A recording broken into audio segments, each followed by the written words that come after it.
కాంగ్రెస్ 100 రోజుల వైఫల్యాలను ఎత్తి చూపారు మాజీ మంత్రి హరీష్ రావు. నేటితో కాంగ్రెస్ పాలనకు 100 రోజులు పూర్తయిందని, అయినా పార్టీ హామీలను నిలబెట్టుకోలేకపోయిందని విమర్శించారు.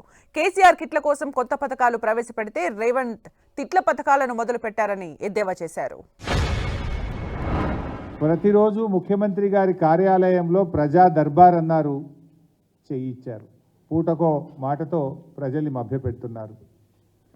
ప్రగతి భవన్ను కూలుస్తాం, నాలెడ్జ్ సెంటర్ను ఏర్పాటు చేస్తామన్నారు, విలాసవంతమైన సౌకర్యాలు అన్నారు. కానీ ఈరోజు చూస్తే ఉప ముఖ్యమంత్రి గారే అందులో ఉంటున్నారు. అసెంబ్లీను సందర్శించిన ముఖ్యమంత్రి గారు అసెంబ్లీ స్వరూపాన్నే మార్చేస్తాం 3 నెలల్లో అన్నారు.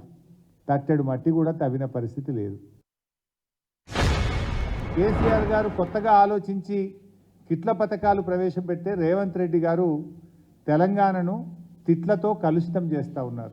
తిట్లలో పోటీ పడుతున్నాయి. కేసీఆర్ గారు కిట్లలో పోటీ పడితే రేవంత్ రెడ్డి గారు తిట్లలో పోటీ పడుతున్నారు. విపక్షంలో ఉండగా ఇదే రేవంత్ రెడ్డి గారు వలసల పైన ఓ పతివ్రతలాగా మాట్లాడినాడు. పార్టీ మారితే వాళ్ళను రాళ్లతో కొట్టమని మాట్లాడిండు. ఇప్పుడు బీజేపీ నాయకుడికి టికెట్ రాకపోతే ఆయన ఇంటికే పోతున్నాడు. అబ్బా, ఎంత ఔదార్యం, ఎంత ప్రేమ! ఇట్లా అనేక అంశాలపై ఇవాళ యూటర్న్ తీసుకున్నారు. మీరు అట్లా చెప్పుకుంటూ పోతే పెద్ద లిస్టు. అదేంటి ఫార్మాసిటీ రద్దు, తర్వాత లేలే మేము 3000 ఎకరాలకు ఫార్మాసిటీ పెడతాం, మెట్రో రైలు రద్దు, లేలే రూట్ మారుస్తాం. ఇట్లా అనేక విషయాల్లో యూటర్న్ తీసుకున్నారు. వీరి పాలనలో యూటర్ను యూట్యూబ్ పాలనే కనబడతా ఉంది.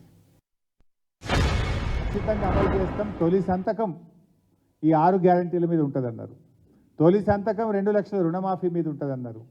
తొలి క్యాబినెట్ దీనికి చట్టబద్ధత తెస్తాం అసెంబ్లీలో అని చెప్పినారు. మొదటి అసెంబ్లీ సమావేశాల్లోనే చట్టబద్ధత తెస్తామని చెప్పినారు. ఏ ఒక్క విషయంలో కూడా ఇవాళ కాంగ్రెస్ పార్టీ మాట నిలుపుకున్న పరిస్థితి లేదు. ఇప్పుడు అడుగుతున్నాం, 100 రోజులు నిండినాయి. ఇంకొక 4-5 రోజులైతే బాన్స్వాడ కానీ, సూర్యాపేట కానీ, నల్గొండ జిల్లాలో కొన్ని ముందు నాట్లేసినటువంటి చోట వడ్లు వస్తాయి. కాంగ్రెస్ పార్టీ ఈ యాసంగి పంటకు 500 రూపాయల బోనస్ ఇస్తేనే రేపు పార్లమెంట్ ఎన్నికల్లో ఓటు అడిగే హక్కు ఉంటుంది. లేదంటే రైతులు తప్పకుండా మీ కాంగ్రెస్ పార్టీ గుణపాఠం చెప్తారు.